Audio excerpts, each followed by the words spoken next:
Olá, meus irmãos, graça e paz da parte de Deus.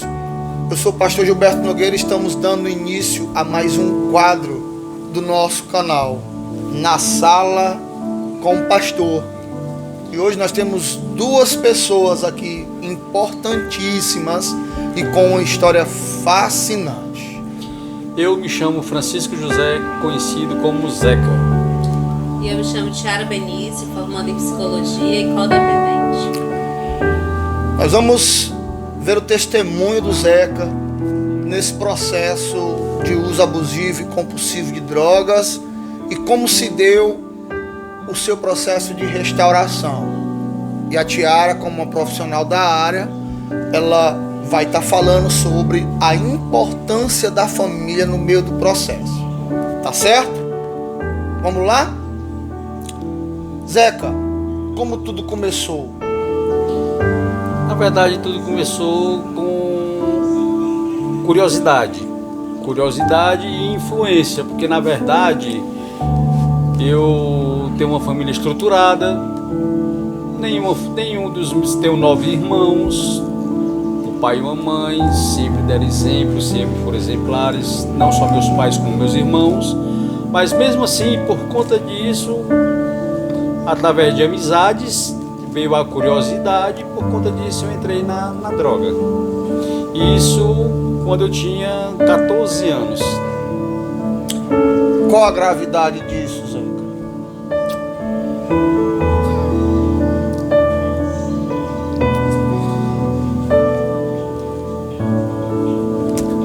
A gravidade da droga na minha vida praticamente foi eu ter parado de viver por um certo período. Ou seja, eu tendo entrado na droga com 14 anos e tendo parado com uns 35 a 40 anos, eu parei de viver esse período. Ou seja, eu vegetei esse período. Por que vegetei? Porque eu não tive felicidade. E não só eu tive felicidade, como minha família também não teve. Como se deu, a que nível de envolvimento você teve e qual foi esse impacto na família? Por conta da droga, eu comecei com drogas leves, comecei no uso de entorpecentes fracos, tipo maconha, aonde na época era até barato como consumo, mas depois foi evoluindo, eu fui passando para outras drogas caras, onde eu não tive condições de manter. E o que ocasionou a isso? Eu ter que fazer pequenos furtos. E chegou ao ponto de só o pequenos furtos não dava conta de eu suprir o meu vício, aonde eu tive que fazer grandes furtos, aonde eu tive que entrar para a criminalidade, aonde por conta disso eu passei por vários processos criminalísticos, aonde eu tive vários tipos de prisão em delegacia, em presídio, prisão em outros estados, tudo isso por consequência da droga. Tudo consequência da droga, porque a droga me levou a fazer isso. Por quê? Porque a droga, ela é egoísta, a droga me quer só para ela, e eu não conseguia manter esse vício, e para que eu viesse a manter, eu teria que fazer esse processo de criminalística. Zeca, me fale aí um impacto que causou na família essa sua trajetória.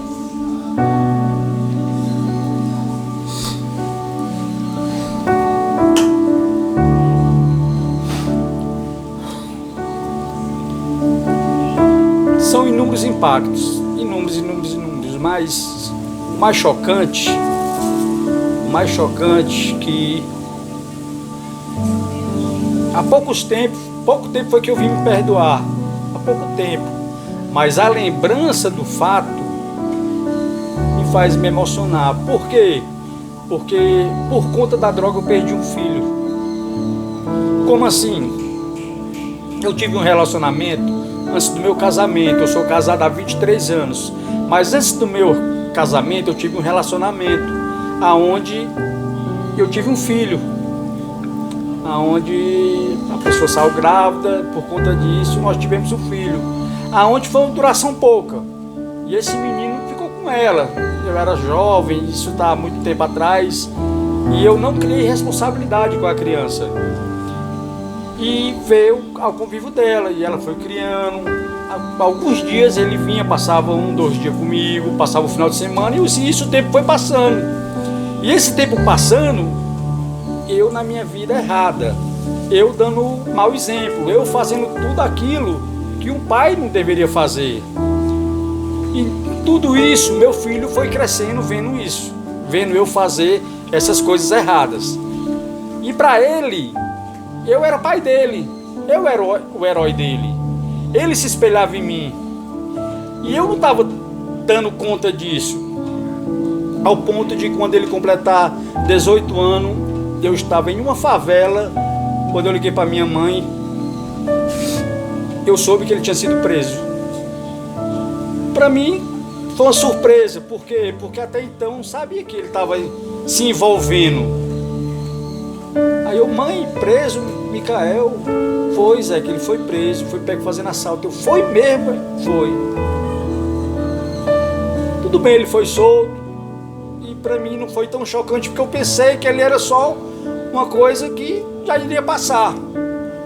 E nisso eu continuei no meu uso de droga, sem o convívio dele. Ele convivia com a mãe e com a avó dele, e não aqui em Fortaleza, em Camusim. O que é que acontece? 2 anos depois, eu na favela do Oitão Preto, meu irmão chega lá para me buscar. E eu disse que eu não ia. Ele, vamos, Zé, que a gente tem um negócio para lhe falar. Aí eu vi a maneira dele falar comigo, e eu vi que era uma coisa séria. Aí eu fui, entrei no carro. Quando entrei no carro, estava minha filha, estava meu irmão e minha irmã. E aí eu senti um clima que não era muito favorável. Eu perguntei o que estava acontecendo. Aí meu irmão disse que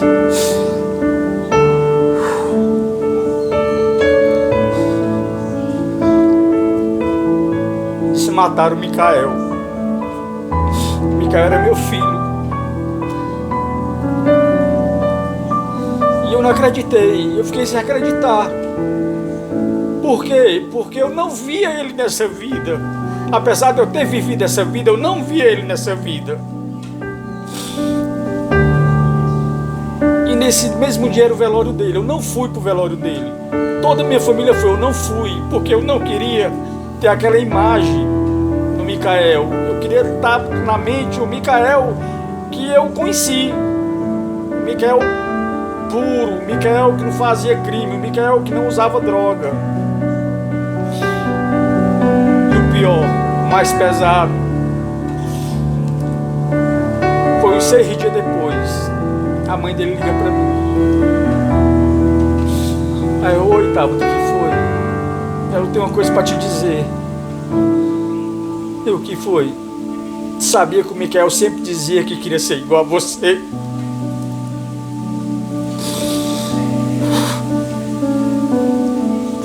Ou seja, esse era o exemplo que eu estava dando a ele. Um exemplo de drogadicto, um exemplo de viciado, um exemplo de criminalista, um exemplo errôneo, um exemplo dos piores que podia imaginar. Mas ele achava que aquilo tudo era bom. Por quê? Porque o pai dele fazia, porque eu fazia. E nisso eu perdi meu filho. Eu perdi meu filho. Amém. Esse é uma das coisas que para mim é a pior. Mas dentre essa tem muitas outras, onde minha mãe, muito sofrimento, meu pai, meus irmãos. Mas o que me choca mais é eu ter perdido um filho para droga. Amém. Como é chocante, né? Como é assim algo que traz um impacto grande, né? Quando nós temos a consciência disso, é somente quando nós estamos bom, quando nós estamos bem. É isso que a gente pensa, né? É nas besteiras que a gente fez da nossa vida, porque por um bom tempo a droga nos consumiu tanto que nós não conseguimos pensar em outra coisa a não ser só em nós mesmos. Quanto é profundo isso, esse impacto que causa na família e o mau exemplo que nós acabamos passando, né? Porque nós não desejamos para as famílias isso, nós não desejamos que nossa família passe por isso, não é verdade? Mas que eu queria que você falasse agora sobre o seu estado atual, hoje. Quase 5 anos, né, vivendo em restauração. Verdade, desde 2014. Glória a Deus. Você me fazendo essa pergunta, você me fez eu respirar. Porque até então ainda estava a imagem do Micael, a imagem do meu filho, a imagem do que a droga tinha causado. E você me fazendo essa pergunta agora, hoje, me faz eu respirar, me dá um alívio. Porque hoje eu vivo. Hoje eu vivo. Não só eu vivo, como a minha família vive. Minha família vive. Hoje eu sou um pai. Porque há um tempo atrás, quando eu estava no uso abusivo de droga, meus filhos eram órfãos de um pai vivo. Eram órfãos de um pai vivo. Aonde nas festas de colégio não existia pai no Dia dos Pais. Minha filha tinha que dançar com a professora porque não tinha um pai presente. Mas hoje eu sou um pai presente. Isso eu ouvi da boca dela. Hoje eu me alegro porque eu ouvi da boca dela. Ela, pai, eu tenho uma coisa para lhe dizer. E eu falei, minha filha, não imaginava nem o que seria. E ela, pai, hoje eu posso dizer que eu tenho um pai. Isso não tem preço. Não tem preço. Vocês ouviram isso da minha filha.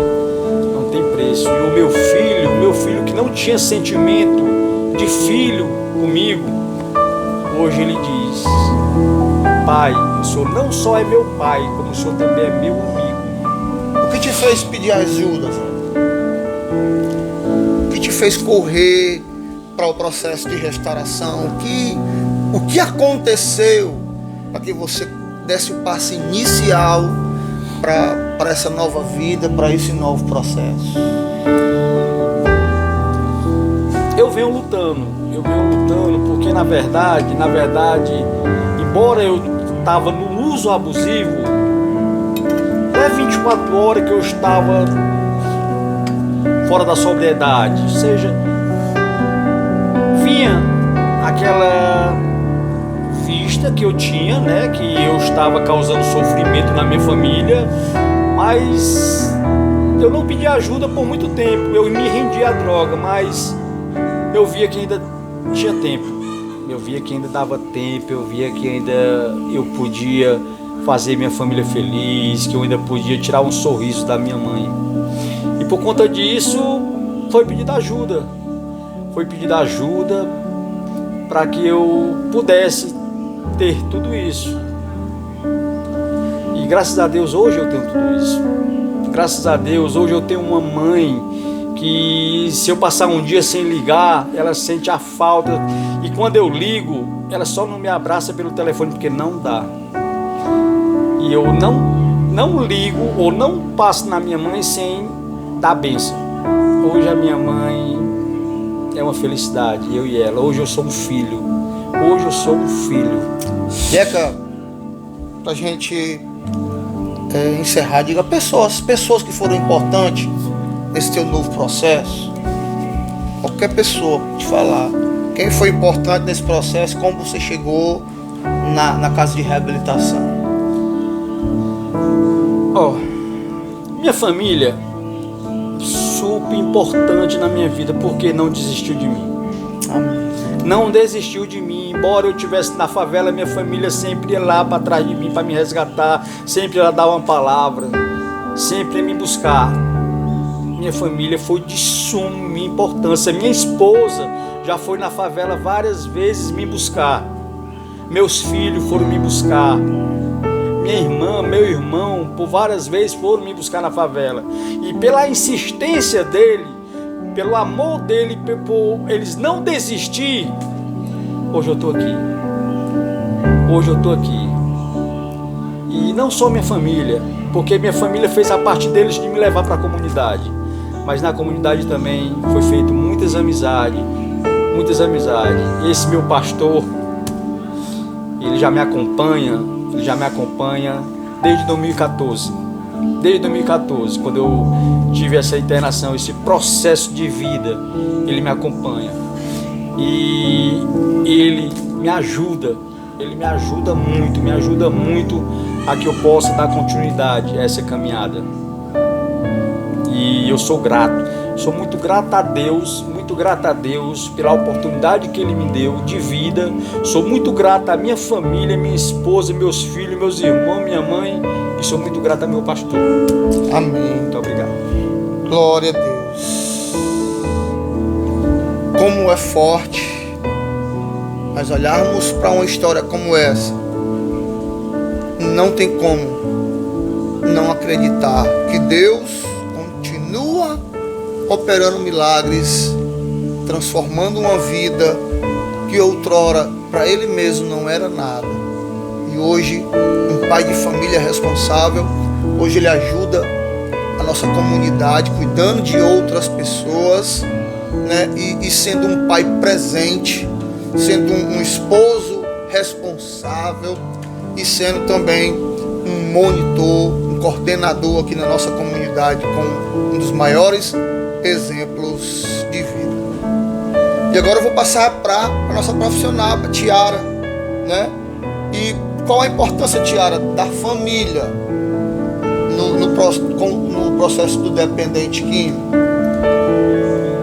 A família ela é muito importante, né, nesse processo, tanto no processo inicial como na continuidade da recuperação. Por quê? Porque o apoio familiar, né, como o próprio testemunho do Zeca traz, a família não desistiu, né, a família sempre esteve lá presente. E isso fez ele ter o despertar dele. Né, e isso muitas vezes acontece realmente. Né, a família apoiando, a família se mostrando presente, estando ali, participando desse processo de reavivamento, né, de recuperação.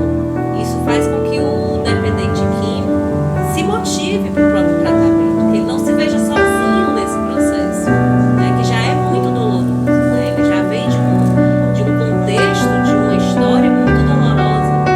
Então a família, quando o dependente vê que existe essa família, que existe ali as pessoas que não desistiram dele apesar de todo este processo, isso faz com que ele se motive a continuar, a perseverar, né?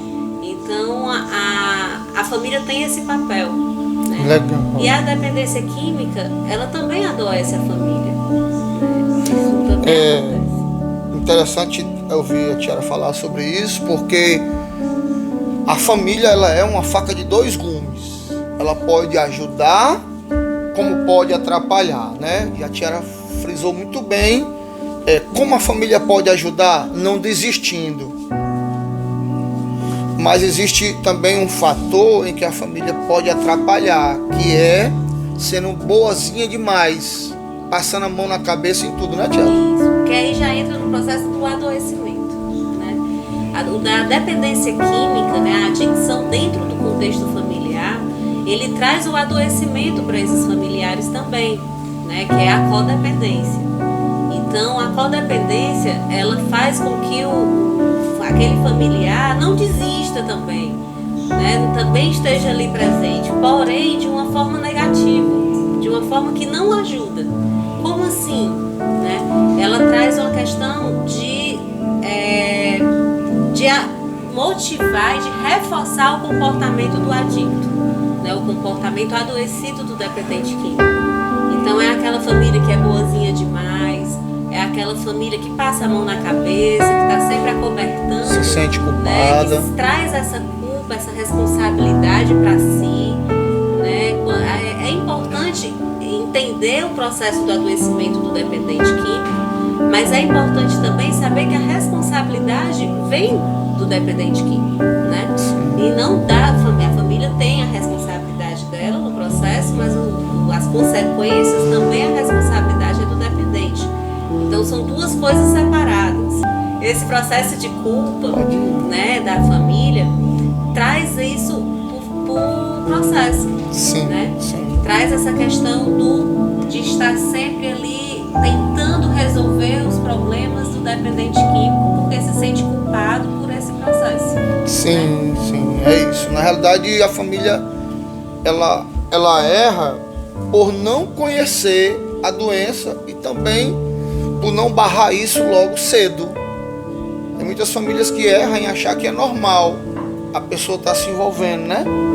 Foi assim, Zé, com a sua? Na verdade, a minha família, ela, por conta de ser muito filho, ser 9 filhos, ou seja, eu me escapulia. Sim. Eu, por ser o mais novo, eu me escapulia, porque tinha muito filho, ou eu via que meus pais tinham muitos para cuidar. Eu dava meu escapulice no começo, porque depois que a droga já me adoeceu, aí eu já não estava mais... É porque as famílias elas têm um fator emocional muito envolvente nesse processo, que é a questão de ouvir outras pessoas dizer: ah, porque você não soube educar, porque você não repreendeu no começo, porque você deixou a corda muito frouxa. E esse fator emocional que há na família faz a família adoecer ao ponto da família tentar retribuir esse sentimento, passando a mão na cabeça em muitas coisas do dependente. Em vez de ser duro, em vez de ser taxativo, nós não aceitamos isso, né? A família custa a procurar ajuda, porque às vezes o dependente ele não quer procurar ajuda, mas a família tem que arrumar meios para que aconteça a ajuda para ele, fechando o cerco, fechando mais as mãos, entendeu? Unindo as forças com outras pessoas, entendeu? Eu queria falar para você uma coisa: a questão de nós procurarmos ajuda. Onde procurar ajuda? A família pode procurar ajuda nos grupos de ajuda mútua, tá certo? Sim, pastor. É importante essa ajuda, buscar essa ajuda, né? Para entender o que é a doença, para entender como funciona, quais são os comportamentos e as comunidades que você pode buscar. Então é importante participar dos grupos. Você pode estar encontrando o grupo do Al-Anon, né, que é para famílias de alcoolistas.